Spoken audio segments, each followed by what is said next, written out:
नतीजों पर और उसके अलावा भी मार्केट के सेटअप पर विस्तार से बात करते हैं। एडिटर्स टेक में ईटी नाउ स्वदेश के सीनियर एग्जीक्यूटिव एडिटर सजीत मंघाट अब हमारे साथ जुड़ गए हैं।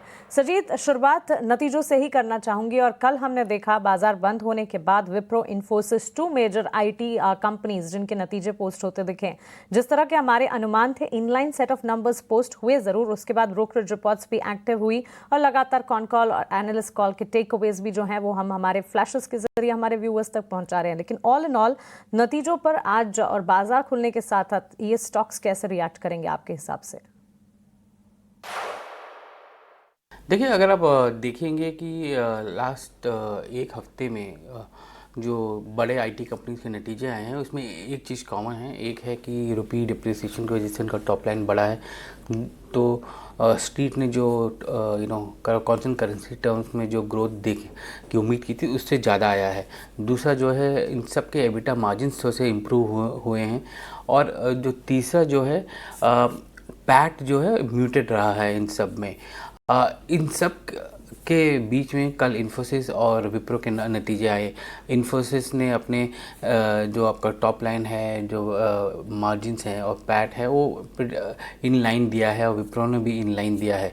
बट इसमें एक चीज़ देखने लायक है। इन्फोसिस ने अपना गाइडेंस जो है, पहले जो गाइडेंस था 1 से 3% का था, उसको निचली थ्रेश से बढ़ा के उसको 2 से 3% कर दिया है।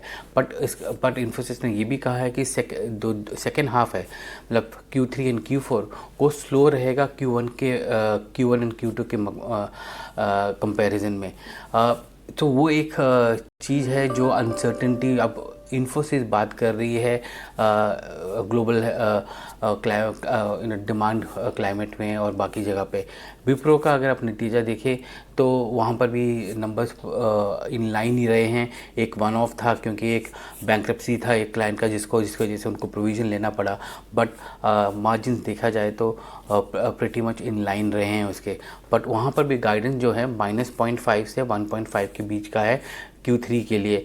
और विप्रो कह रहा है कि वो मिड पॉइंट में आएगा, जिसका मतलब ये है कि वो लगभग 1%, 0.75 या 1% के आसपास इस ग्रो करेगा Q3 में। और वो भी इसलिए होगा अगर उसका जो एक्विजिशन जो उसने किया है हरमन डिजिटल का, वो अगर कंप्लीट हो जाता है इस महीने में या नवंबर के महीने में, तो 1 महीने का जो रेवेन्यू आएगा हरमन का, वो उसके वजह से उसका जो Q3 के नंबर्स होंगे वो पॉजिटिव ग्रोथ की तरफ उछाल दिखाएगा इसलिए। बट ओवरऑल अगर आप आईटी और आईटी कंपनीज़ को आप देखें तो इन सब के ऑर्डर फ्लोज बहुत अच्छे रहे हैं। ये सब बोल रहे हैं कि स्पेंडिंग हो रही है, एआई डील्स के अंदर एआई इनकॉर्पोरेट हो रही है, मार्जिन्स स्टेबल रहे हैं। और अगर आप ग्रोथ का देखें, आगे का आउटलुक का देखें, तो सेकेंड हाफ सबका वो एक कॉशियस है उसमें कि क्या होने वाला है। अभी इसमें काफ़ी फैक्टर्स इन्वॉल्व हो जाते हैं। यूएस चाइना ट्रेड जो अभी हाइटेंड हो गया है, ट्रेड वॉर जो हाइटेंड हो गया है, वो भी एक फैक्टर है, उसके अंदर आ जाता है। काफ़ी सारे बैंक्स, यूएस बैंक्स की जो नंबर्स हैं अभी कुछ दिनों में जो आ रहे हैं, उसमें काफ़ी कुछ इश्यूज आ रही हैं जिसमें क्रेडिट रिस्क दिखने को मिला है, जिसकी वजह से आज यूएस मार्केट जो था वो गिरा है। तो वो एक चीज़ है जो हमको देखना पड़ेगा केयरफुली कि कैसे ये आईटी स्पैक इसको आगे ले जाता है। बट सेकेंड हाफ H2 जिसको कहते हैं वो कॉशियस रहेगा इन दोनों के लिए। और स्ट्रीट अभी जो है वो FY27 के नंबर्स देख रहा है, तो वो उसकी तरफ जो है रुझान रहेगा स्ट्रीट का। Sajeet, good morning.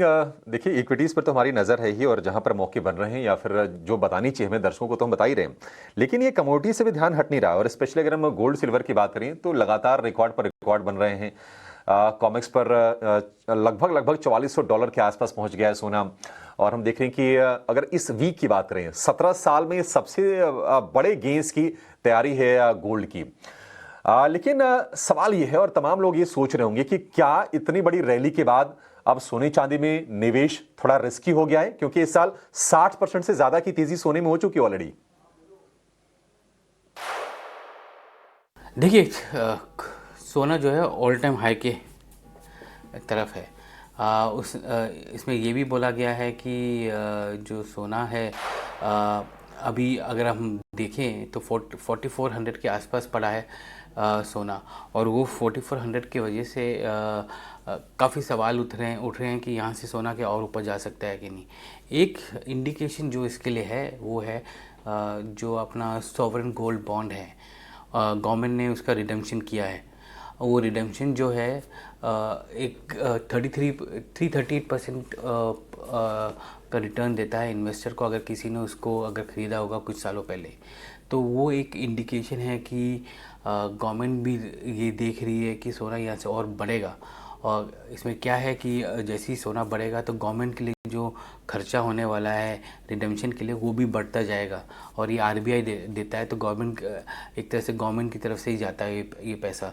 सो वो एक रुझान है कि यहाँ से और भी बढ़ सकता है। तो रिस्क तो सब चीज़ में है, बट आज के डेट में अगर हम सॉवरेन कैसे इसको देख रहा है वो एक देखें हम रुझान, तो गोल्ड यहाँ से ऊपर जाने की उम्मीद दिखा रहा है। 52-53 के आसपास है सिल्वर, और वो भी एक अच्छे मकाम पे है और ऑलमोस्ट हाई पे है, दोनों के दोनों। तो अगर आप देखें होलिस्टिकली देखें, गोल्ड का रनअप यहाँ से ऊपर जाने की उम्मीद है।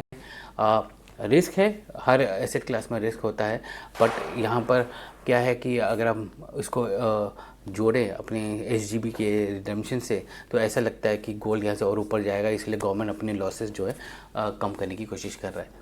बिल्कुल, प्रेशियस मेटल्स में जबरदस्त तेजी, लगातार चमक बढ़ती हुई, नए रिकॉर्ड उच्चतम स्तर पर। आज भी बाजार खुलने के साथ कमोडिटी मार्केट्स के ओपनिंग पर सोने चांदी की चाल पर रखेंगे हम नजर।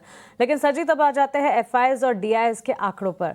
एफआईआईज विदेशी संस्थागत निवेशक, हाँ, हम देख रहे हैं कुछ तमाम सेशंस, जबकि छोटे क्वांटम में ही सही, लेकिन खरीदारी का ट्रेंड वापस लौट रहा है। लगातार दूसरे दिन एफआईआईज ने खरीदारी की है। कल करीब 997 करोड़ रुपए के शेयर्स खरीदे हैं, और डीआईएस का सपोर्ट तो लगातार जारी है। 37वां दिन है जबकि डीआईएस की खरीदारी जारी है। एफआईआईज डीआईएस से किस तरह के संकेत और बाजार का ओवरऑल सेटअप फिर आपके लिहाज से, आपके हिसाब से कैसा बन रहा है? देखिए, अक्टूबर में अगर आप देखें निफ्टी को, तो लगभग 4% का बढ़त रहा है निफ्टी में। एक अच्छा महीना रहा है अब तक, दिवाली से पहले तक का। आगे क्या होगा पता नहीं, बट जियोपॉलिटिकल रिस्क जो है वो थोड़े से कम होने की उम्मीद दिख रही है, क्योंकि कल अगर हम देखें तो ट्रंप और पुतिन का एक फ़ोन कॉल हुआ, जिसमें उन दोनों ने एग्री किया कि उनके जो एडवाइज़र्स हैं और रशिया के एडवाइज़र्स, दोनों यूएस रशिया एडवाइज़र्स मिलेंगे अगले एक हफ्ते में और बातचीत करेंगे। और 2 हफ्ते के बाद उम्मीद ये है कि ट्रंप और पुतिन की एक मीटिंग होगी हंगरी बुडापेस्ट में। तो वो एक संकेत आ रहा है कि जो रशिया यूक्रेन का जो वॉर है वो शायद शांत हो जाए। अगर वो शांत होता है तो जो प्रीमियम है, रिस्क प्रीमियम जो है वो और कम होता है। उसके चलते क्या गोल्ड में गिरावट आएगी आगे जाके, हो सकती है। गोल्ड, क्रूड, सिल्वर, कमोडिटीज़ में जो थोड़ा सा प्रीमियम आ रहा है वो उसमें गिरावट आए, बट उसके साथ ही अगर हम देखें तो यूएस और चाइना का जो ट्रेड एस्केलेशन हो रहा है, वॉर एस्केलेशन हो रहा है, वो भी एक बड़ा फैक्टर रहेगा कमोडिटीज़ के लिए और मार्केट्स के लिए भी आगे जाते हुए। तो ये एक चीज़ है जो हमें देखना पड़ेगा। निफ्टी जो है कल 25,600 के आसपास गया। शॉर्ट कवरिंग हुई, सारे बैंकों में शॉर्ट कवरिंग हुई कल हमने देखा। निफ्टी बैंक में भी ऊपर गया। निफ्टी बैंक जो है लगभग 57,400 के ऊपर है। तो वो ये दोनों चीज़ें अगर हम देखें तो एक शॉर्ट कवरिंग बाउंस देखा जा सकता है कल का। आज कैसे करेगा वो एक सवाल है, और क्या इन्वेस्टर्स अपने पोजीशंस रोल ओवर करेंगे अगले हफ्ते के लिए, वो भी एक क्वेश्चन है। तो एक कुछ अनवाइंडिंग आज होने की उम्मीद है, थोड़ी सी प्रॉफिट बुकिंग भी हो सकती है। और अगर आप एफआईआईज के नंबर देखें, लॉन्ग पोजीशंस 8% के थे, वो लगभग 13% हो गए कल।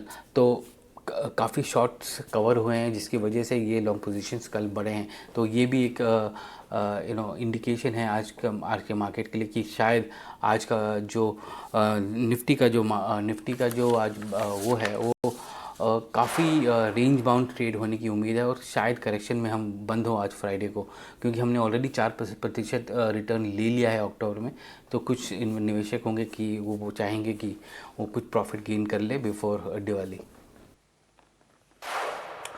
सजीत, एक आखिरी सवाल होगा निफ्टी बैंक की रणनीति पर, क्योंकि हमने देखा है कि बहुत ही शानदार तेजी हुई है। कल के सत्र में 250 निफ्टी चढ़ा है। निफ्टी बैंक की बात करें तो करीब करीब 625 अंकों के आसपास की तेजी रही है।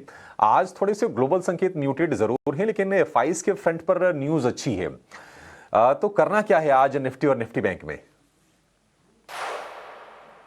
देखिए, मैंने जैसे बोला कि कॉल अनवाइंडिंग हुई कल 25,400 में, 25,500 में, और उसी के तहत जो बेस बन रहा था या सपोर्ट जो आ रहा था वो भी उसी लेवल पे आ रहा था, क्योंकि जहाँ कॉल घट रहा था वहाँ पर पुट्स उसी लेवल पे ऐड हो रहे थे। तो 25,400 25,500 में एक बेस बन रहा है, जहाँ पर अगर मार्केट सस्टेन करता है और कोई रिस्क नहीं आता है तो ये एक बेस रहेगा मार्केट के लिए।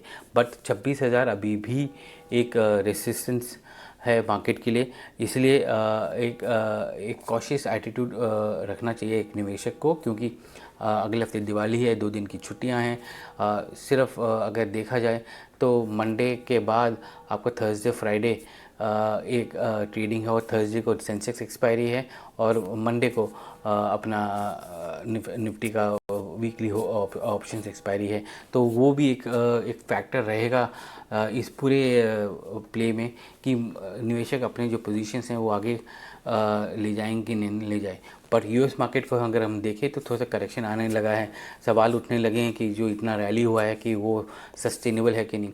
बैंक स्टॉक की जो अर्निंग्स आई हैं उसमें कुछ सवाल उठे हैं क्रेडिट रिस्क को लेके। जेपी मॉर्गन ने कुछ राइट ऑफ किया था कल, 2 रीजनल बैंक्स ने के नंबर्स भी, नतीजे भी ख़राब निकले। तो उसके तहत ग्लोबल मार्केट्स जो हैं आज थोड़े से लोअर हैं, और उसका जो सेंटिमेंट है वो भारतीय मार्केट में भी दिखेगा। बिल्कुल सजीत सर, बहुत शुक्रिया आपका हमारे साथ जुड़ने के लिए, सवालों के जवाब देने के लिए, और बाजार पर अपना नज़रिया और साथ ही overall outlook on the setup हमारे साथ शेयर करने के लिए। Thank you so much. चलिए आगे